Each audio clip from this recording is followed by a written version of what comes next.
আমি যদি আপনাকে এই আঙ্গুলের টিপ না দেই, তা আপনি তো আমার নেতা হতে পারবেন না।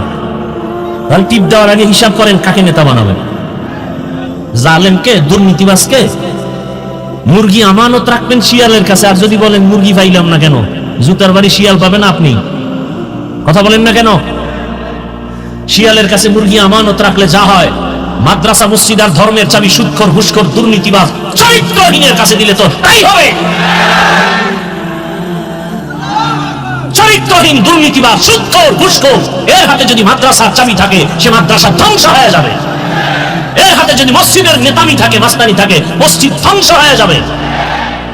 সিলেটের মানুষ তো এটা পারে না। আমরা সিলেটের মানুষকে মাথার মুকুট মনে করি শাহজালাল রহমতুল্লাহ আলাইহি, শাহপরান রহমতুল্লাহ আলাইহির কারণে। কিন্তু আপনাদের হালাত কি? কাকে টিপ দিবেন হিসাব আগে মিলিয়ে নেন। হাসিবু আনফুসাকুম ক্বাবলা আন তুহাসাবু। আসল হিসাবের আগে নিজের হিসাব মিলিয়ে নেন। আল্লাহ সবাইকে মাফ করেন।